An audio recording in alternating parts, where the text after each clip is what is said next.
intitulé la présentation qu'on a préparée à plusieurs mains avec Marie-Hélène Geoffroy, Margot Leclerc et Antoine.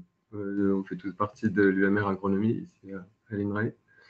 On a choisi de parler de la diversification des enjeux de connaissances pour la diversification des cultures en essayant de répondre aux questions quelles connaissances, pour qui et quelles actions. C'était la manière qu'on a choisi pour décortiquer le terme de connaissances exploitables avec lequel je ne savais pas trop quoi faire. Donc, pourquoi on s'intéresse aux enjeux et pourquoi on dit que derrière la diversification des cultures, il y a un enjeu de production de connaissances? Un premier élément, c'est qu'il y a relativement peu de connaissances, par exemple, et c'est un des thèmes sur lesquels je travaille, sur les espèces mineures. Pour illustrer ça, j'ai juste fait un décompte sur Scopus des références qui contiennent dans leur titre, résumé aux mots-clés, les noms d'espèces mineures et majeures, et on voit bien des ordres de grandeur des quantités de publications qui concernent ces espèces qui sont très différents. Donc c'est un petit jeu, mais un petit jeu révélateur. Et un autre... Quentin, on est toujours sur la première diapo, là. Je pense qu'il y a toujours un problème de défilement, là. Ah ouais, bon, là je l'ai fait défiler chez moi, mais je pense que ça met du temps, effectivement. Où je suis seul, là. Didier, comment tu le vois? Non, à mon avis, c'est pas le mode présentateur, donc il reste sur la fenêtre. Il n'est pas en diaporama. Il n'est pas en diaporama. Okay. Partager l'autre écran. S'il y a deux écrans. Là, ça défile, mais... Ouais. Non, c'est toujours pas. Là, ça défile, mais pas en mode présentateur. À mon avis, il faut arrêter la présentation et repartager l'autre écran. Ou alors inverser les écrans. Parce que là, c'est bien. On voit la deuxième diapo, mais tu n'es pas en mode présentation. Un peu affichage, inverser les écrans, c'est possible ça? Ouais, c'est ce que je viens de faire, hein, c'est pour ça que... Ah, ok. Il y a un temps de réaction. Bon. Là, c'est bon. Autrement, ce que je fais, moi, quand ça m'arrive, c'est que je débranche carrément l'écran parallèle et je ne travaille plus que sur ma machine. Et comme ça, on arrive à projeter normalement. Hein. Mais bon, on ne se voit plus. Ça. Bon, je confirme l'idée de Didier. D'accord. Moi, je fais la manip rapidement alors.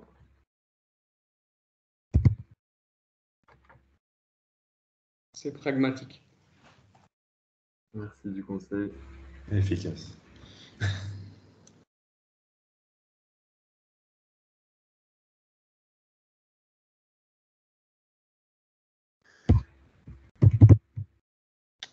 Voilà. Ok. Désolé pour ce couac technique. Donc, je disais qu'un petit jeu sur les quantités de publications sur différentes espèces montre bien un aspect quantitatif simple sur les connaissances qui sont disponibles sur les différentes espèces et les espèces qu'on peut considérer mineures du point de vue au moins des surfaces cultivées représentent beaucoup moins de publications. Et si on décortique un peu plus, on se dit que des aspects intéressants pour la diversification, en particulier les effets précédents, sont aussi des connaissances qui sont moins développées, même quand on parle de ces espèces de diversification.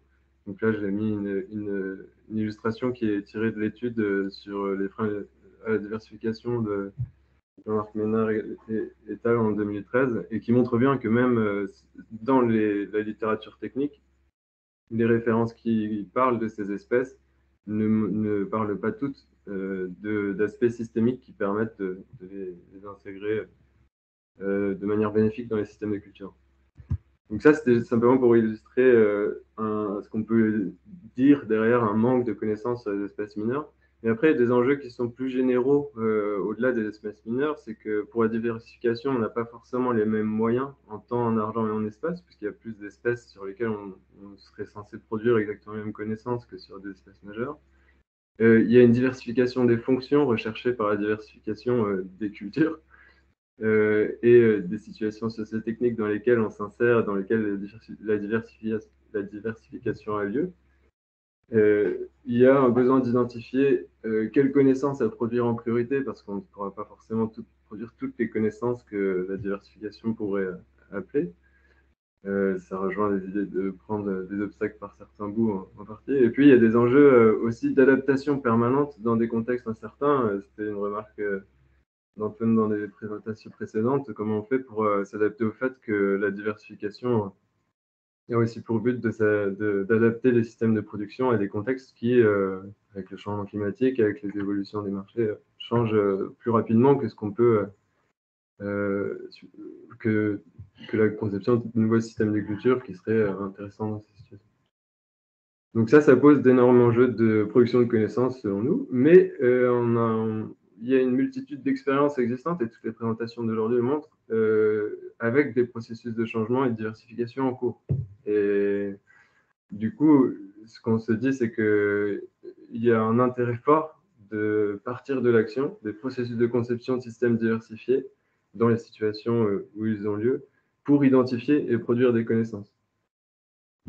Donc, je vais essayer de décrire ce que ça nous amène à faire et à penser sur la production de connaissances en parlant de différentes entrées dans cette question. La première, c'est que, donc ça c'est le plan que je vais essayer de suivre, en essayant de ne pas trop dépasser.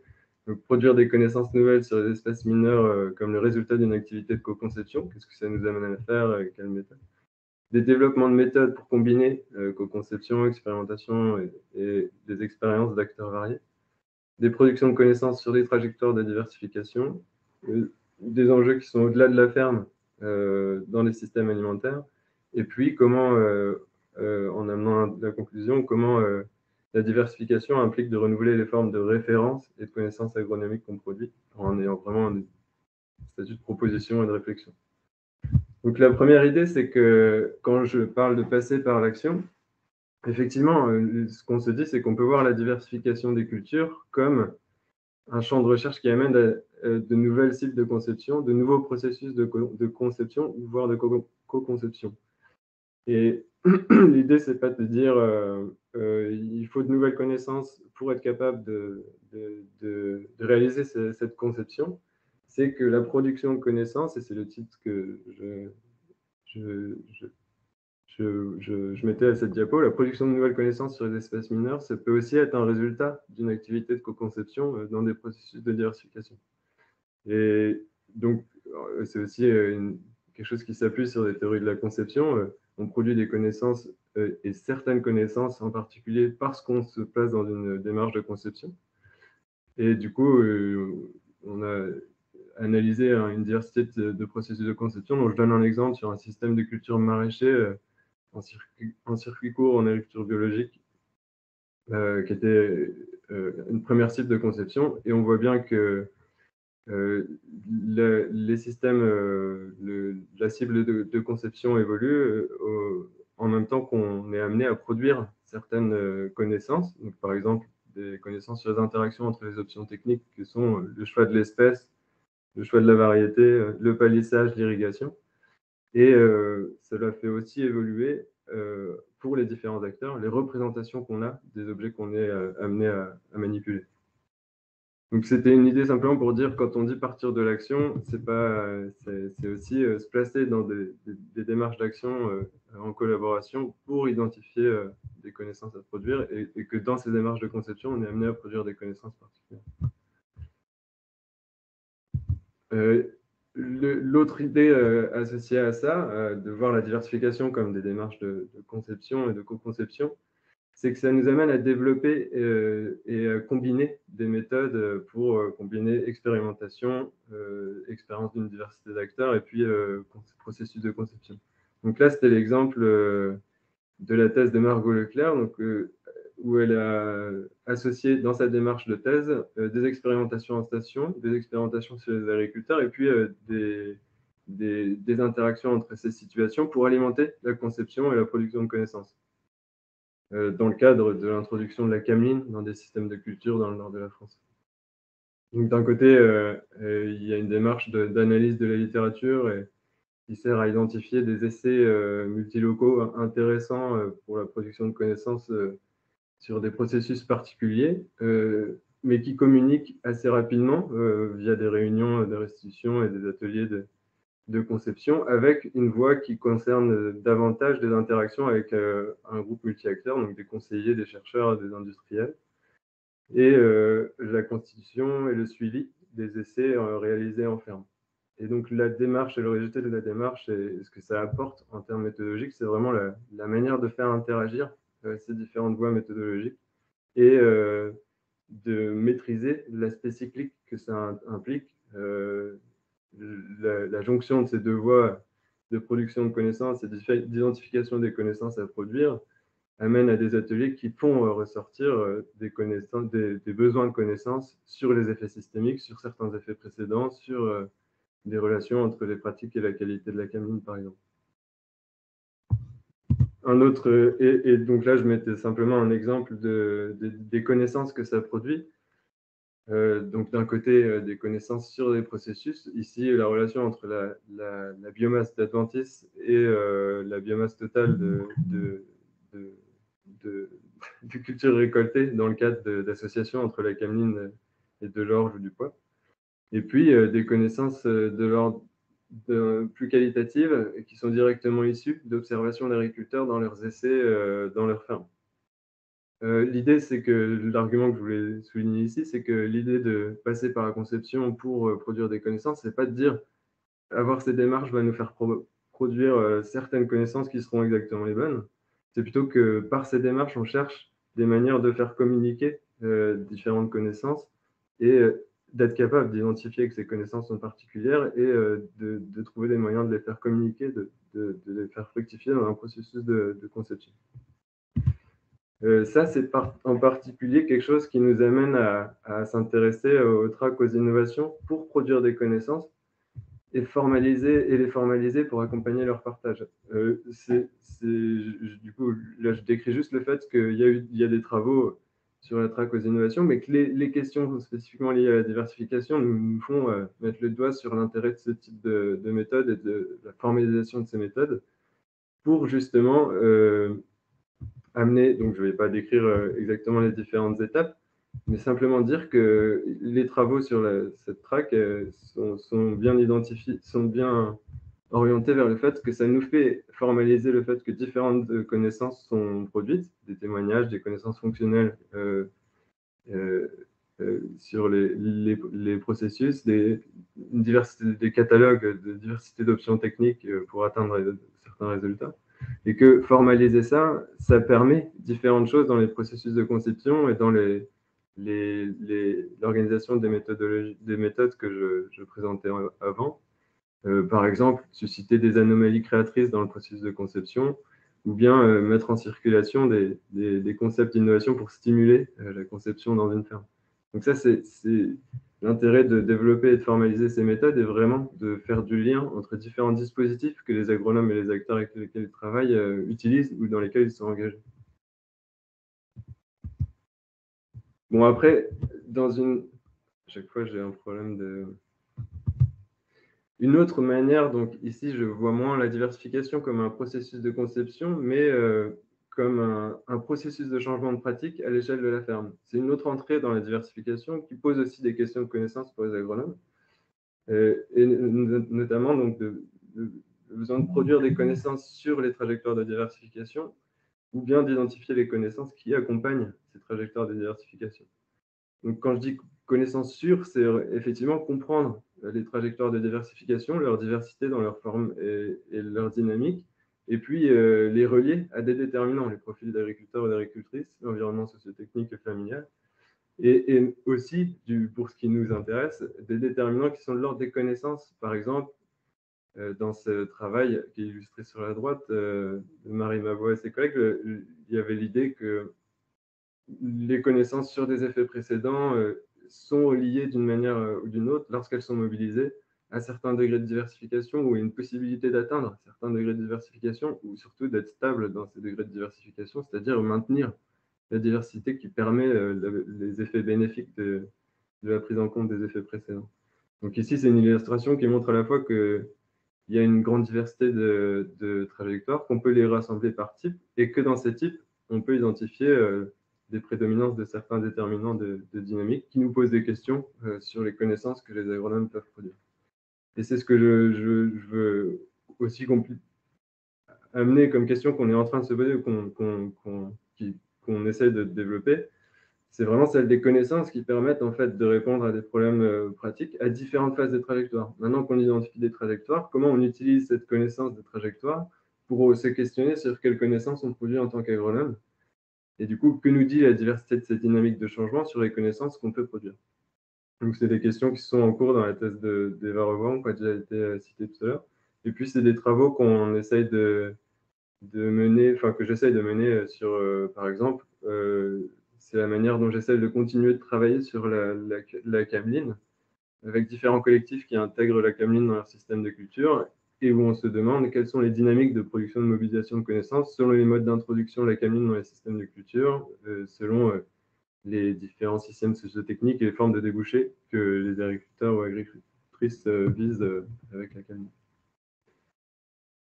Une autre encore manière de rentrer dans la diversification, c'est de dire que la diversification, elle se passe à l'échelle des systèmes alimentaires avec la diversité des acteurs qui sont impliqués dans ces systèmes alimentaires. Et du coup, de voir la diversification comme un processus qui demande des coordinations entre plusieurs acteurs qui peuvent prendre des formes, des coordinations qui peuvent prendre des formes multiples et qui conduisent surtout à des apprentissages et des enjeux de connaissances différents et qu'il est intéressant de savoir reconnaître. Donc des apprentissages, par exemple, sur les manières de produire, de stocker, de transformer, de construire la qualité, des apprentissages qui doivent être d'une manière ou d'une autre coordonnés entre les différents acteurs. Et donc là, je m'appuie sur ce que les collègues, sur ce que les collègues ont développé dans divers impacts pour représenter différents types dans les différents cas d'études de divers impacts, différents types justement d'organisation et de collaboration que mettaient à jour les cas d'études. On a des cas d'études où les coopérations étaient quand même centrées sur les agriculteurs avec des objectifs très techniques et des apprentissages techniques, d'autres qui étaient beaucoup plus construire une niche et débloquer des verrouillages spécifiquement dans cette niche et identifier ces différentes types de coordination nous permettent de mieux préciser ce que sont les apprentissages. Donc, je donne juste quelques exemples. Un exemple qui est dans ce type de dynamique de créer une niche et de résoudre les obstacles dans un parcours d'ascension, comme on disait juste avant. C'est des cas d'études où il y a des interactions entre des acteurs amont, aval et des chercheurs, et où l'implication des chercheurs peut permettre d'avoir une légitimité pour produire des connaissances et revendiquer des choses pour lever des obstacles. Dans le cas, par exemple, de une filière basée sur la culture du chanvre en Italie, il y a l'idée une manière un des apprentissages qui a permis de lever un obstacle, c'est un apprentissage sur l'effet du ressemis du chanvre et ce que le ressemis du chanvre permet agronomiquement, mais à quoi il contraint agronomiquement. Et l'argumentaire sur la production de connaissances sur ce ressemis a permis de lever un obstacle réglementaire qui bloquait cette chaîne de valeur. Mais c'est aussi des apprentissages sur les approches et les outils qui sont utilisés dans ces dynamiques qui pourraient être utilisés dans d'autres cas d'études. Et dans un autre type de dynamique où on intègre beaucoup plus la question de la consommation et des préférences, vraiment de l'alimentaire dans la dynamique. Il y a par exemple des événements via par exemple des événements comme des dégustations, des tests de préférence alimentaire. Là, les apprentissages vont porter sur la production et la transformation de cultures diversifiées, donc par exemple sur le décortiquage, etc. Et qu'est-ce que demandent ces transformations? Des apprentissages sur les préférences et les comportements des consommateurs et consommatrices, et puis sur la manière de construire, structurer, gérer et évaluer des réseaux alimentaires sont différents de chaînes de valeur. Donc voilà, on pourrait continuer sur... Mais l'idée principale ici était de montrer que les coordinations entre les acteurs sont déterminantes pour les types d'apprentissage et qu'on a tout intérêt à identifier ces types d'apprentissage et ce à quoi ils servent pour lever des obstacles, pour nous réfléchir sur les connaissances qu'on peut produire et anticiper ou favoriser ces apprentissages. Il faudrait conclure là. Oui, là, c'est mes dernières diapos pour la conclusion. Et simplement dire que dans les exemples que je viens de présenter avant, des acteurs et dans les apprentissages coordonnés, ce qu'on repère, c'est que des nouvelles hiérarchies entre les contraintes et les besoins des différents acteurs se créent. Et donc, des concepts et méthodes pour les innovations couplées en particulier nous semblent, et sur lesquels l'équipe est en train de travailler, nous semblent être des moyens de développer ces nouvelles identités des objets et du coup de renégocier des enjeux de contraintes ou de besoins sur de mêmes objets. Et d'autres idées pour conclure ou lancer la discussion, c'est vraiment pour rassembler ce qui a été dit avant. L'idée, c'est de voir la diversification finalement comme un ensemble de pratiques et de concepts qui invitent les agronomes à faire évoluer les connaissances produites et leur contextualisation. Donc, je vais juste proposer 3 idées qui assurent ce propos. Il y a, on l'a vu dans les exemples qui précèdent, de nouveaux usages, par exemple sur les couverts qui sont pâturés, de nouveaux usages ou formes de construction de filières qui posent des questions sur les liens entre pratiques culturelles et l'établissement de la qualité des produits. Il y avait des commentaires sur la récolte tardive qui a un impact sur la qualité en protéines. Donc, il y a vraiment des enjeux pour construire de nouvelles connaissances, pour être capable d'anticiper ou de connaître ces relations-là. Et puis, il y a un besoin de prendre en compte des critères d'évaluation des différents acteurs pour les diversifier pendant la conception, c'est-à-dire comment on se dote de méthodes ou de manières de faire pour permettre aussi aux acteurs de revoir de manière coordonnée, donc permettre des compréhensions réciproques et des explorations collectives qui redéfinissent les contraintes et qui peuvent faire sauter certains obstacles à la diversification. Et enfin une question mais qui a été évoquée tout en introduction par Antoine, qui est que comment on fait pour... quels enjeux de connaissances pose le fait qu'on ne peut pas retomber dans quelque chose de prescriptif qui serait diversifié certes, mais qui serait de nouveau prescriptif. Et du coup, les espèces de diversification vont être cultivées pour des fonctions particulières, pour une adaptation au contexte agroclimatique. Comment on fait pour créer ces repères qui permettent de s'adapter aux situations et que la conception se fasse dans chaque situation? Du coup, comment on fait pour mieux prendre en compte des situations initiales quand on parle de dynamique de diversification ou pour adapter des recommandations, par exemple sur des associations blé-pois aux différentes situations. Et ça nous amène à développer, des collègues à développer des enjeux, enfin, des concepts autour des logiques d'action qui ressemblent à la fois la pratique, les indicateurs d'évaluation et les contextes de mise en œuvre, et puis les connaissances fondamentales sur lesquelles s'appuie la pratique pour certains objectifs. Et dire qu'on essaye de mettre tout ça en cohérence nous amène à formaliser d'une manière particulière des fiches qui décrivent des techniques, où ici, on identifie dans le cadre, par exemple, de l'association Gameline-Lantier, on identifie bien que la fiche n'est pas simplement une description d'itinéraire technique type, mais qu'il y a des éléments sur la condition de réussite de la technique, les conditions pour avoir certains résultats à l'application de la technique, par exemple. Donc voilà, vraiment je conclue. Il y a simplement un point pour dire que un autre enjeu est de dire qu'on a tout intérêt à essayer de décrire d'autres connaissances sur des processus systémiques qui ne sont pas forcément... on parle beaucoup d'effets précédents parce que c'est un effet systémique dans le temps qui est directement intéressant avec la diversification.